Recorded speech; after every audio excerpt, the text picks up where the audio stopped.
My Yeah, goodness. I had a lot of fun. I had a great time. Yeah, and I continued onwards for about a week or so. Kept it going. Kept it going. 3 days straight. Yay! My gosh, awesome. Well, welcome everybody. This is going to be our final episode wrapping up Atomic Habits, right, by James Clear. This has been amazing. And we've been enjoying Whiskey War from the High Bank Distillery in Columbus, Ohio. Thank you again. Shout out to the Buckeyes up in Columbus, Ohio for introducing us. Hi, guys. We miss you. Can't wait to see you guys soon. But so grateful to introduce us to this, and such a beautiful, beautiful whiskey, right? I mean, I'm just doing mine neat. I think you are too, right? As it looks, I don't see even an ice cube. No. Not even an ice cube, baby. Stuff's great. So good. Next time we get something from them, I think we're going to need to get like 4 bottles because this barely lasted. I had to hide it, at New Year's with everybody over so that nobody would drink it. So anyways, but all right. Well, what a great book this has been, right? He starts with really breaking down ways to move through habits so that we can go after the habits that we want to improve of in our life, or break the habits that we don't want in our life anymore, right? And the first chapter, he really dug into how to make habits obvious, right? We looked at our habits and then ranked them. Were they positive, neutral, or negative? And that really depends on what you're trying to accomplish.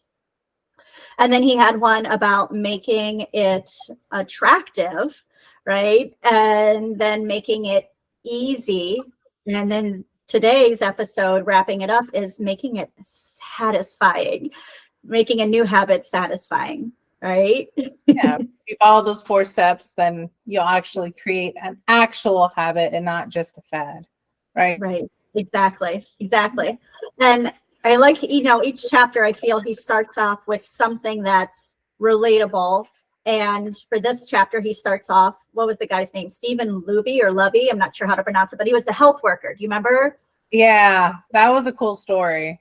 It was like a little disgusting because that he had to go to, disease and like diarrhea and stuff was spreading rampant through the city because simply people just did not wash their hands like they should after like using the bathroom, and then they would cook and then or do stuff or touch something, and then like just disease and infection would spread.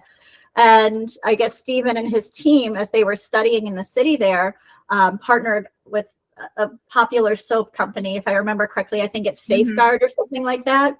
And Safeguard soap, right? And because people enjoyed the way that it lathered up and the way it smelled, now finally it enticed them to wash their hands. So even though they had a why, like stop killing each other and wash your hands, that should be important enough, right? That should be important enough. No, but we got to make it attractive too, right? Attractive.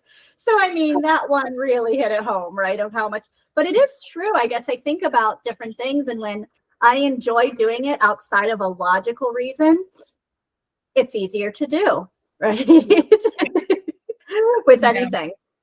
Right. Yeah, it kind of reminds me of the weight loss fad that's going on right now with I shouldn't say fad, but they're taking diabetic medication to lose weight, and not really about the health benefits, is about how you're looking too.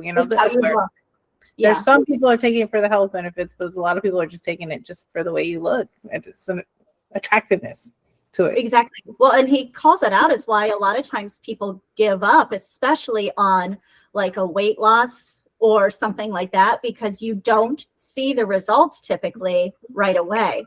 So it's instant gratification.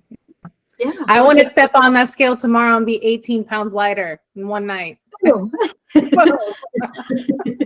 There are only unsafe ways to do that. There is no healthy and safe way to do that. That's not cutting off a limb. or expensive, right? Surgeries and things like that. But no, he just talks about that. It's human nature. I mean, pull it back even to our animalistic, pure, raw, and natural side. I mean, animals live on a day-to-day in the moment, right? They wake up, stretch, and then they're hungry, so they go hunt or eat something. And then they're tired and they lay down. But we humans, we want that instant gratification. It's got to be satisfying for us to really do something outside of meeting our immediate needs, right? Yeah.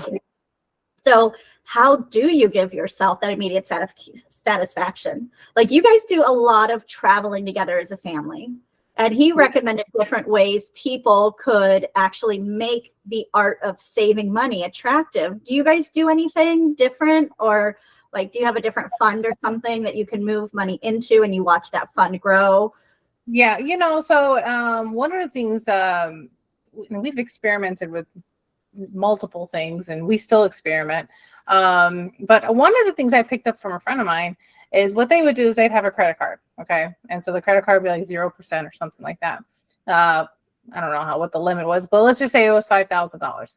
They will go and charge their vacation in advance on that particular credit card that was 0%, and then have an auto pay set. So the auto pay, if the 0% was, 12 months or something like that, and they charged, let's just say they charged $1,200, they would go ahead and set their auto pay for $100 a month. And so by the time their trip came up, which was typically in a year or so or less, the vacation would already be paid off in advance with their auto pay set. And what they would end up doing is they're saying, okay, well, we're having to pay $100 a month for that credit card to pay it off for our trip. We're going to not eat out.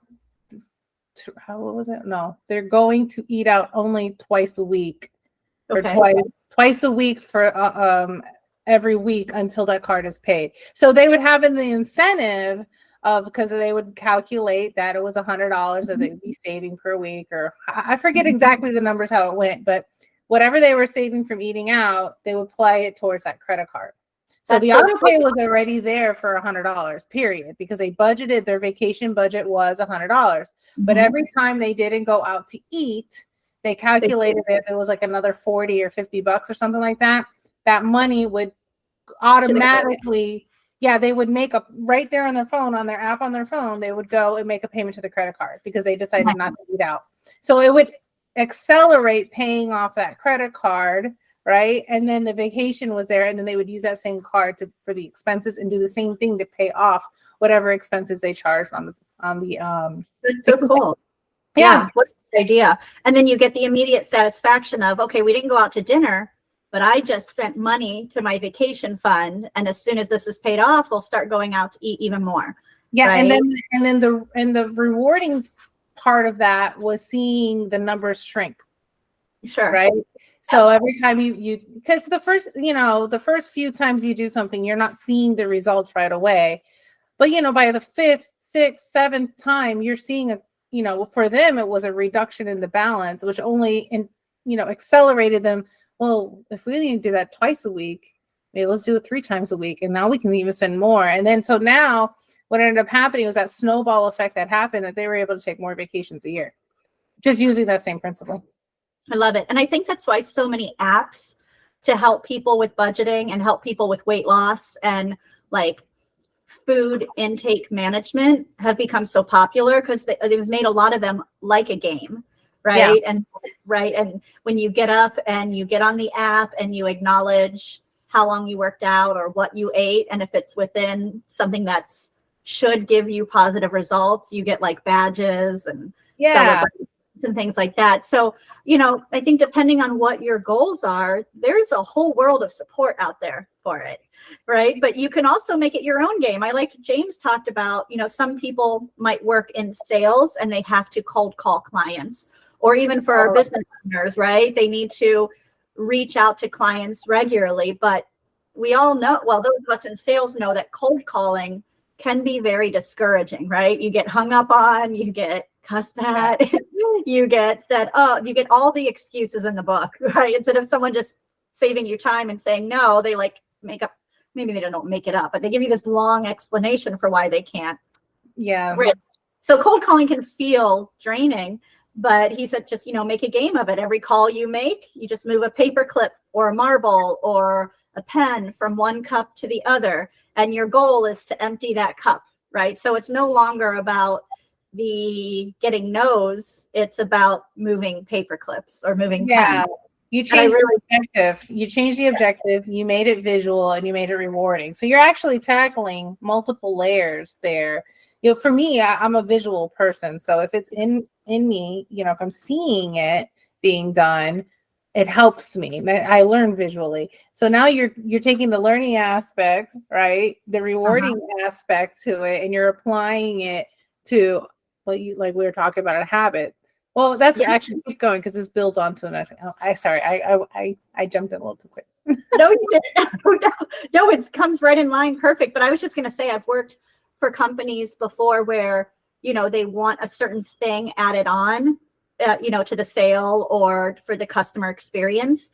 And sometimes those things can feel a little daunting to add on, especially if it happens to be maybe a line of credit, you know, because a lot of retailers offer an in-store credit card, or you know, you working in like timeshare and things like that, right? You're trying to convince people to maybe buy an additional week at a different property, right? To expand their, you know, travel, you know, flexibility. Yeah, or instead of getting the 1-bedroom, get the 2-bedroom or something like that. Yeah, right. upgrade. Upgrades. So, you know, things like that can feel discouraging when you hear no's, because there's a law of averages, right? Not everybody wants to have multiple credit cards to various places they shop, and others have no problem doing it.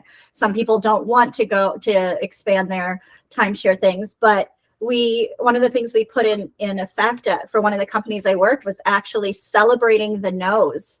So it's okay if you get a no, because it means that you asked, and that's just half the battle. So, you know, depending on what it is you're trying to accomplish, how can you just celebrate the no's? Because what you're really celebrating is constant effort, right? Oh, Now, that's a really good tactic, though. That's a really good tactic. I'm thinking about it because I can just imagine you're going to, you know, your teammates and saying, "Hey, I need you to go ask for credit cards," and I'm all, "Oh God, I want to go ask for credit cards." You're like, "Listen, just go ask. It doesn't matter if they get no. If they get a no, you still get rewarded, right? You're still going to get the sticker on the board, whatever." And I can just imagine that's like backwards thinking. I can imagine your sales members going up there, your team members going up to a customer and be like, "You don't want that credit card, right?" Like this. And then the opposite thinking kicks in. That person's like, "No, I want that credit card." Reverse therapy, right? Yeah, that's a really good tactic. It takes the pressure out of it, is what happens, right? Yeah. Like, it makes the no okay, because we humans are often afraid of failure, or we're afraid of the boring repetition. Yeah. So, you know, James just constantly gives readers suggestion after suggestion for how to make it, well, attractive and satisfying. I liked his calendar idea. You know, whenever you accomplish something that you have been tracking, put an X on the calendar. I mean, how good does it feel to look at a calendar? Or maybe it's not an X, maybe it's a smiley face, maybe it's a star, maybe you buy fuzzy kitty stickers. The fuzzy kitty sticker every day, right? Whatever makes you happy and excited, it's good. But there's something about filling up the calendar with it and tracking that. But I do appreciate this. He's like, only track 1 or 2 things, right? Yeah, because if not, it gets really confusing, convoluted in there. Yeah. Kind of, you know, life happens, and you do need to edit what you can sincerely accomplish within a day, even. So if you are like, okay, I'm going to track every time I eat vegetables, I'm going to track every time I work out, I'm going to track every time I read, I'm going to track every time. Yeah. I feel overwhelmed just listing those things. But what is going to have the biggest impact on your routine? Or, like he suggested in earlier chapters, stacking those habits, right? So every time I work out and then eat something healthy for breakfast, I get to check it off. So if I only do the workout, but I skip eating healthy, or if I skip my workout and don't, so that is a way to get multiple habits, but you have to stack them, but they have to make sense to stack, right? So I thought that was a good idea. He gives the idea too of having the accountability partner, right? Yeah, like your gym partner, right? Yeah, you're somebody to work out with. Yes. Yeah. I liked how he gave the example of the person who wanted to work out better, not only was he paying to have a personal trainer, but if he skipped a day, he needed to give his personal trainer additional funds, right? Yeah. Or I think another time somebody else promised his wife that if he skipped something, she would get an extra whatever money to be able to go get that purse that she wanted or those shoes or what have you. Like, yeah, and he mentioned the guy who, if he slept in, right? What was it, a YouTuber or something like that? If he slept in, anyone who caught him sleeping in, because he needed to post at a certain time. So his alarm was set, let's just say 5 a.m. or whatever time it was. He had to post something the moment he woke up. If he didn't post it at that certain time, anyone could go and respond to it, saying, hey, you slept in or something, and he would give him $5. Did I get that story right? Sort of. He had an automatic post scheduled. Oh, okay. For 6 a.m. He wanted to make sure he woke up by 5:30 every day for his morning routine. And so he scheduled an automatic post for 6:10, and the 6:10 post would come on and say, I am choosing to be lazy and sleep in. So you're going to benefit from this. The first 5 people to respond with a PayPal account get $5 from me. So he would have to pay, $25 each time he slept in. So that was his motivation. So he had to get up, get his day started, and turn off that automatic post. So he wouldn't owe people money, or he wouldn't have this tweet out there that says, I'm lazy, I'm sleeping in. Right? That was great. Different things to do. I like that ingenuity.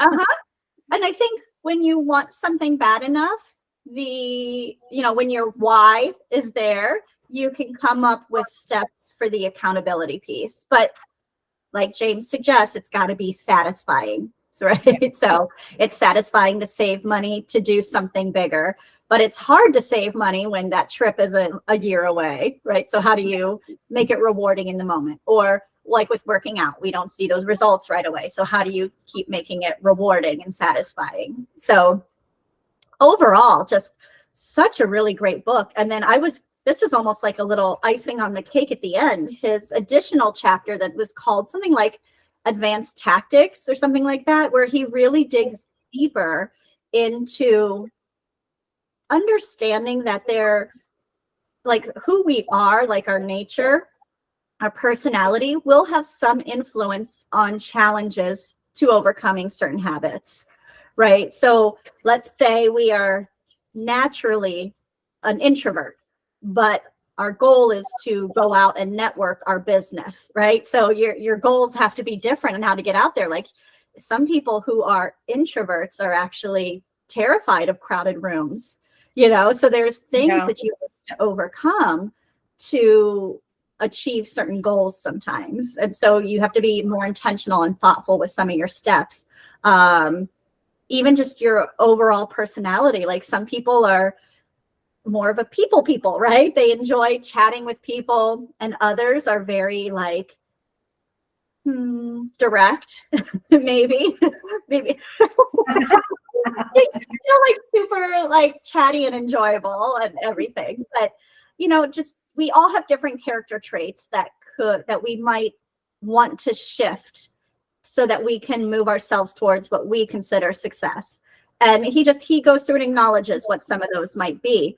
But he encourages us that our personality traits are not going to like box us in, but it certainly can give us like a flag for what we need to nudge in the right direction, basically, right? And he talks about making it kind of a game to find where the odds are in your favor, right? So if there's something you want to go after, well, what is something that you enjoy doing anyways? So if you want to lose weight, and we know that eating right and exercise is the typical combination for a healthy weight loss program, right? So what are some things that are healthy to eat that you do enjoy eating, right? So, and then is that what you kind of prepare for at least your first week or so, right? Or if you do need to do an activity, what is an activity you enjoy? Because working out doesn't mean you go to the gym. Like, do you like going out into nature? Like, for us here in Florida, like canoeing, oh my gosh, Wekiva Springs, going canoeing, like what a workout that could be. Yeah. You know, in our case, I'm not a gym rat. Atomic habits, I'll build myself up to being one little by little. But the first place I'm starting out is just walking. And I do like being out in nature, and we like mushroom foraging. And so just knowing that going on an afternoon, just walking around looking for mushrooms, I'm at least going to get a couple miles in, you know? So but doing it, it's enjoyable for me, but it's still exercise, you know, and just doing that often enough. And then, you know, as far as eating healthy, actually I was just having a conversation with my family the other day. I said, you know, why don't we found a meal that all of us enjoy. And we're like, well, let's just make it a habit that we have family dinner 3 times a week. One of the meals that we do is this one, you know, and we're actually tackling 2 things. You save money because you're cooking at home. You're not going out. You're doing family dinner, which was one of the things that we said we wanted to do. And then you're eating healthy, right? So just you're tackling 3 of them, that stacking that we're talking about. And then, but we said, well, all we really need to do now as a family is like, let's find other recipes and try a bunch of other stuff and find a few more that we can rotate around. And then we can help ourselves build a habit of eating healthy to collectively, you know, accountability too.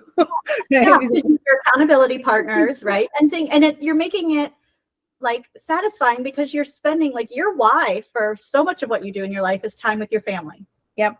So there's part of your motivation too. Like, okay, my family and I agreed on this. We're coming around the table together.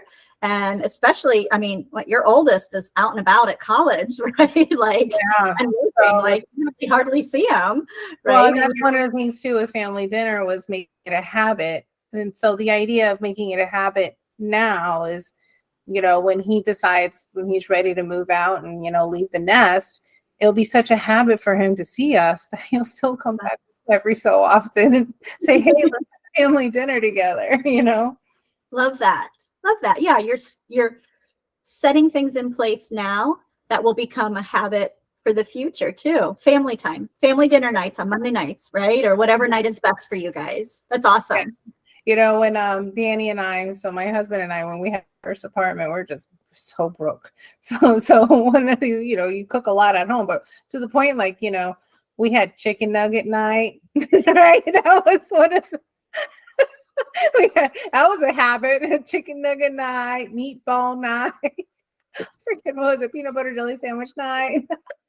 We had rice and hot dog night probably 7 nights a week because and then we splurged sometimes and got meatballs. Oh my gosh. I know, right? Oh, you bougie girl. You got meatballs. You know what really challenged us is when we were at probably our lowest financially is right when we watched some of those documentaries about like where your food comes from and how food's raised and what is but damn it if a salad doesn't cost more than a hamburger, right? There's something wrong here. So here we were like swearing off some of these mega meat processing companies because of the information that was provided in this. And those are like the cheapest healthy food options. And we're like, what are we going to eat? Yeah. Water. Chicken. Can't even trust that, can you? Okay, now we're getting conspiracy theories. Okay, let's go back to the book. Sorry, guys. Detour. My goodness. But what I like that James, you know, gets into too is he acknowledges that genes don't eliminate the need for hard work on certain things, right? So like, let's say your goal is to be a successful professional basketball player, right? So genetically, we see a lot of individuals that are on the basketball court are taller. Oh. Now, that doesn't mean that you and I, all of 5, what are you, my friend, 5'2"? On a good 2.5. I say 5'3". Okay. And I'm 5'4", right? So I don't know that we would be as successful as somebody who is taller. So genetically, right, we might struggle with being a world-renowned basketball player, but it's not beyond us. We would just have to work harder at it, right? So those who are taller, just because they're taller doesn't mean they have a give into it. They still have to work hard at it. Still practice. Yeah. Right. So he says genes don't eliminate the need for hard work, but they clarify, he says, what to work hard on. So which I really thought was smart. So kind of work within your realms, right? Yeah. Like, what can you do? I think one of the things in business is, you know, I attended a workshop that were just really just all about honing in on what your natural ability is. You know, acknowledging what your natural ability is, acknowledging what your predisposition. I don't know if I said that right. Anyways, what you are willing to do, what you like to do, right? It's not even, you know, it's too far past New Year's to say this has anything to do with New Year's now. Over from like 4 days ago. But so the workshop was all around just acknowledging what your natural abilities are, and really just honing in on that, right? Honing in on your natural abilities, and then, but at the same time, honing in on what your weaknesses are and were, right? I say were because if you decide that you want to work on that, you can, and you can habit stack, do atomic habits in order to build a muscle around your weakness and building yourself up on that avenue. So it's just, I like how he talks about that, you know, it's just, you can do whatever you want to do, right? But you do need to acknowledge weaknesses and your strengths, you know, 100%. And then hone into it. And if you don't want to build up your weakness, that's fine. Go find someone else who can, and they can be your yin and yang. Yep. Yes. You partner in so many things. Right? In so many things. It's not just even in marriage. It applies in life. Yeah. And friendships and business. Right. Yeah. I really like what he clarified as the Goldilocks rule, right? Like when you're going after something, if you give yourself goals that are way too easy, you'll be bored and you'll give up because of boredom, right? Yeah. But if you give yourself goals that are way too hard, especially at first, you might give up just from discouragement on that.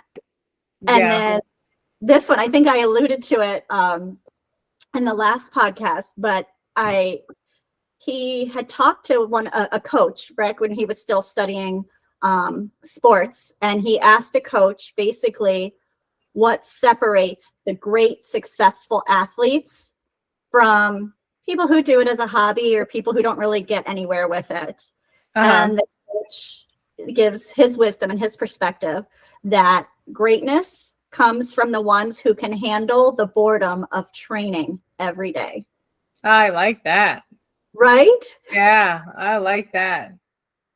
It is true. And James goes on to say that the greatest threat to success isn't failure, it's boredom. Yeah, I remember that. True. Like if there's something that you are just not in to working out, and then you choose to give up, you gave up because you're bored with it, or you feel hopeless with it. So finding that sweet spot, that Goldilocks rule, if you will, that's really key. Setting an attainable goal that challenges you just enough that you can feel good about yourself as you accomplish it daily, but not so impossible. You know, like I could never say, okay, I am going to go to the gym 7 days a week. I can't give myself that goal yet because one, my workout routine does not even include the gym. And my schedule, I would have to wake up at 4 a.m. at this point because my home workout routine, I'm waking up at 6 a.m. So I could just imagine like getting dressed, going to the gym. And I don't know that I want to get up at 4 a.m. just yet because usually Kevin and I are up till like midnight. So 6 a.m. is a good time to wake up for me. You know, it's funny is I had that conversation with someone. They're like, oh, you can go to the gym. You just have to wake up early. I'm like, or I can go in the afternoon. I'm not there. You know, I'm not there because I know how my mindset is when I get home. However, if I wanted to implement that going to the gym in the afternoon, using the steps out of Atomic Habits, it would be, I get out, work, I come home, maybe my routine would be, let me get myself a little quick bite to eat or something, and automatically go change into my workout clothes. Right. Right. So you're in them already. You're putting yourself in them. Yep. I put myself in the mindset. Now, whether or not I get in the car and drive there, that could be another stackable habit. So the first habit could be just getting into the workout clothes. Because maybe I don't go to the gym, but maybe I will go walk around my block. Right. Yeah. Or maybe I'll do the same exercise I do in the morning, but in the afternoon. And I'm just giving an example. I'm giving myself an example that I might actually do that. Now that I'm thinking about it, I might actually try resolutions. I know. I'm your accountability partner. You want to give me $10 every time you don't do it? Not there yet. But yeah, so that I was talking to someone about that because they're pretty much, our schedules are very similar. And I was telling her, I was like, man, I don't want to get up that early. And she's like, I don't want to get up that early. I'm like, but you could go in the afternoon. And she's like, yeah, yeah, I could. Right. Well, if it was urgent enough to you, you would find a way. You have other goals that you're going after. You're giving an example for something that you haven't put in your mind as something critical for you to move to, right? Because you already do have a routine where you are working out and moving, right? You're doing your walking, you're doing in my calendar, I'm focused on two separate things right now that I'm building a muscle around, those being a sustainable habit. And that's the other thing, it has to be sustainable. Yeah. Right? Because a habit has to be, I want the habit to be so ingrained that if I don't do it, my body misses it. Yes. Right? Yeah. Like, what's happening? Stop everything. And I'm working on that first. So I'm acknowledging that these two take priority now for the time being. And then once I feel my body is just automatically wanting it, my mind wants it, then I'm like, okay, now let's move on to the next habit, which eventually will be maybe working out in the morning or afternoon, wherever I decide. It might actually be signing up for a gym membership. Who knows? Stay tuned. I'll let you guys know when I sign up for a gym membership. Yeah. I love it. Well, and the other thing I like that, James, a lot of people now, this is a brand new year, and they took a lot of time last week and this week probably to do a lot of reflection on things, right? It's just very natural, very on trend. But James recommends doing kind of a yearly review anyways, right? Now, if you've worked in the corporate world, you're used to this, like that yearly review. But he recommends doing that no matter what. And I love his questions, for a year review of yourself, right? He says, what went well this year? What didn't go well this year? And what did I learn? Right. And I just think third one is huge. What did you learn? What did you learn? Exactly. Because that's the most important thing. And I think this is why a lot of people recommend some sort of like journaling. And it doesn't have to be like stickers and colorful things, but it's a little bit of like, this is something I'm going to try. Here's my predicted outcome kind of thing. Right. And then, okay, I tried it. This is actually what happened. If I had done this, then right. You basically create a log of where your mindset is and things that you're trying to get after and things like that. I think it's brilliant. And then he also has, as part of that year-end review, what he calls an integrity report. And I think his suggestion was to do this almost like a mid-year. Yeah. And he says, what are the core values that drive my life and work? So, which we recommend our clients. What is your why? Yep, absolutely. And then second, how am I living and working within that integrity right now? So like is what I do daily. So like you said, and you say it often and you see it, it's in your DNA. Everything you do revolves around making sure you protect and honor family time, right? Yeah. It's why you launched your own business. It guides everything and it comes through. And you can probably sleep easily at night because, you're making decisions that uphold that. And if you're worried about something, it's probably because it's compromising family time. And then you can decide how important is that, right? I know there's times you've actually canceled business trips because it interrupted important family time. And I mean, your business is still doing so well. You know what I mean? I've had moments where I've had issues of, oh, I'm going to end up missing this birthday, but man, I've never missed a birthday. But man, it would be nice to go. And then what ends up happening is, because I've never missed a birthday and I don't want to, because it's friction with my why. Mm-hmm. The great thing about it is you start getting really clever, you start thinking of other ways to get the same outcome, but not compromise your why. Love that. I love that. Like, you're so inspiring with that, because you're so unwavering. And it just, I think, goes to show that when everything is in synchronicity with your why, and it's so balanced between life, work, and personal, like it really can work out. But to your point, you've got to get creative, right? You can't just say, oh, I'm not going to worry about that because this is what's important to me. If something else is important too, to your business or to something else in your life, like your health, you got to get creative for how to do both, but not compromise on your integrity. So I just, cheers to you, my friend, for Thank you.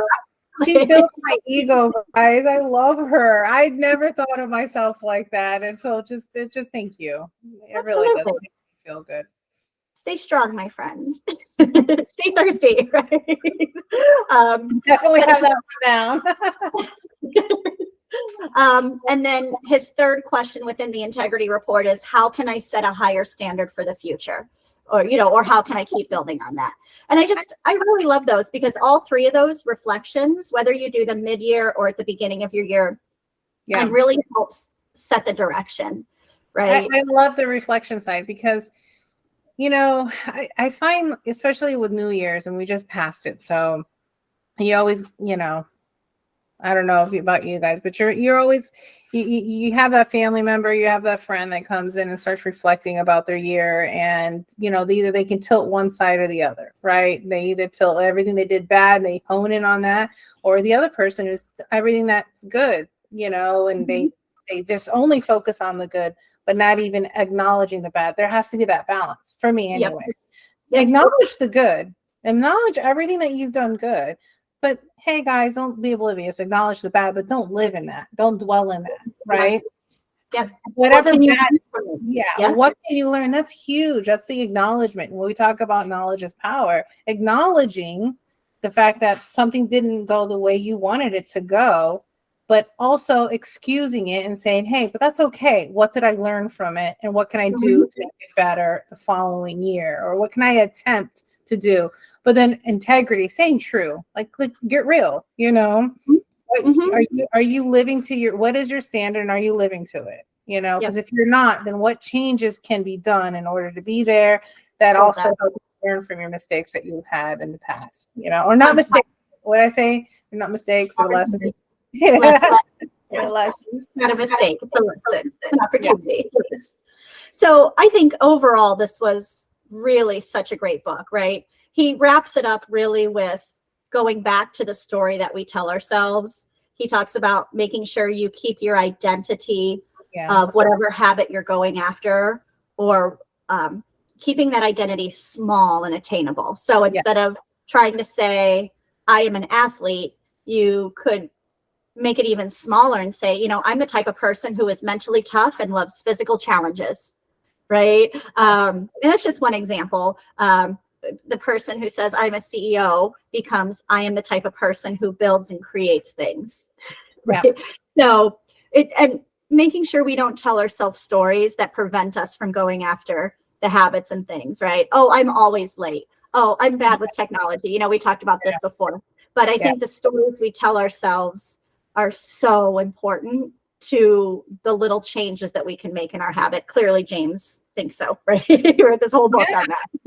So I love it. And, just to build on the identity part too, because I think something that happens, I've experienced, is that you have an identity. So for example, let's just say CEO, I like, what was it? I like to build and create.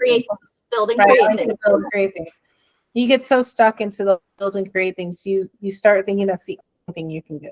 But you can build, create, and design things. right? You can build, create, design, and I don't know. Let me think of something. You can lead people. Lead, Right. yeah, or something, but you can teach. You can teach people to create the things that you create. Exactly. Right? You can build on that. You're not just boxed into that. But Right. what the great thing about this book is just like whatever you decide you want to be, identify with that and build habits around it, but don't lock yourself into that. You're not locked into that. You always have, the great thing about life is we always have choice. You can choose to do things differently, and you can create these habits in order to do the things you want to do differently. Yeah. I referenced Jim Rohn a lot. He's been super inspirational to me in a lot of his motivational talks. And he said something to the point on one of his things where, what if you don't like something, then move. You're not a tree. Yeah, that is great. Yeah, you're not a tree. Get up and go. It's so true. You know, I actually was faced with something recently when we were talking about anchors. And like, I feel like a tree is anchored to the ground, right? Although I feel like they are interconnected. And so they actually can, well, you know, conversation. I'm getting my woo-woo side. We won't go there, guys. Okay. But I know Chris is like, no, go woo, go woo-woo.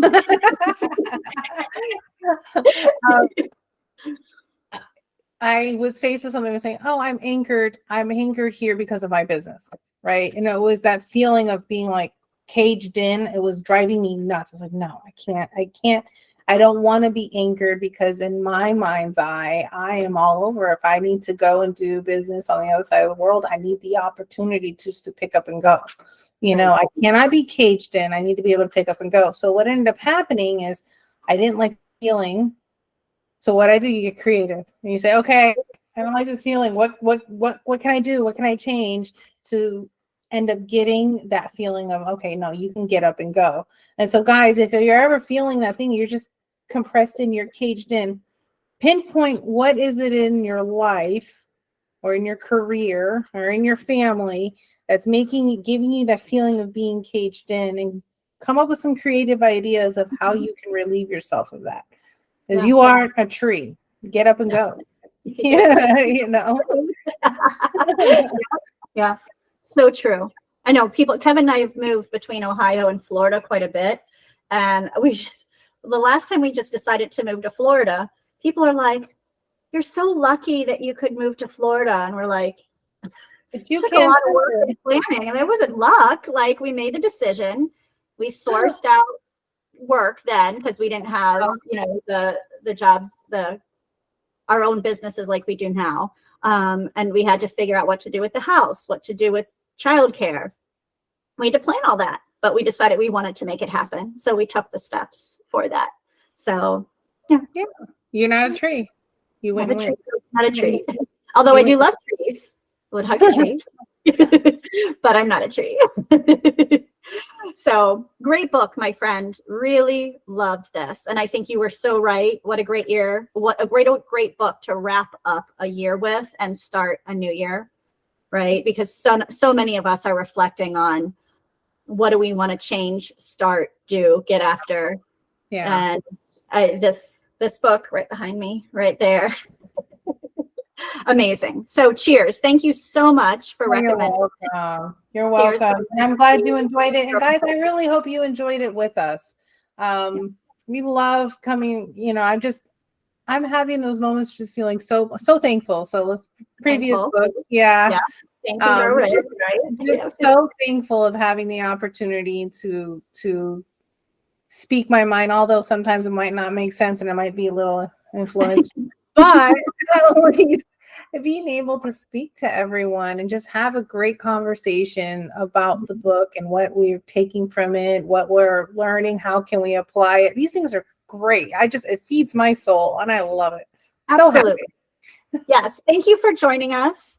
And family, we are working on growing this and getting this out there, and you all know how the algorithm game works. So if you've been enjoying listening to this, it does help us. If you would like it and even subscribe, we do these every week. So every Saturday at 5 p.m. we release a new one where we just dig into another book. What book are we starting next week? Oh, Mindset. Carol Dweck's Mindset. Yeah, Yes. Mindset. Actually, So- I have it. Where is it? My bookshelf. Or you can order it on our Saige Consultants website. We have it listed. It's over there. I'll get it later. But Yeah. yes, it's a great Yeah. book. If you can order it, use our affiliate link. Just it's just saying to us, hey guys, we're listening, we appreciate, and we love what you guys are doing. And you guys, and I just knowing, because the moment you get it, we'll know, and it'll be like, great, someone's gonna come on this journey with us. That's the awesome part.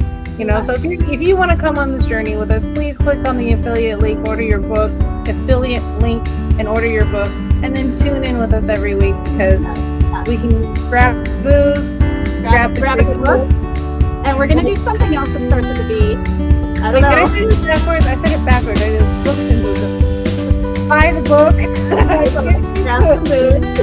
And we're still waiting on that hashtag, Fred. What's the third one? And we can go to a bar. And I'm working on where we can host one of our podcasts in a local bar here. I'm working on it. Oh, that's gonna be awesome. Here, yeah, in Cloud. So anyways, all right, friends, thank you so much. Happy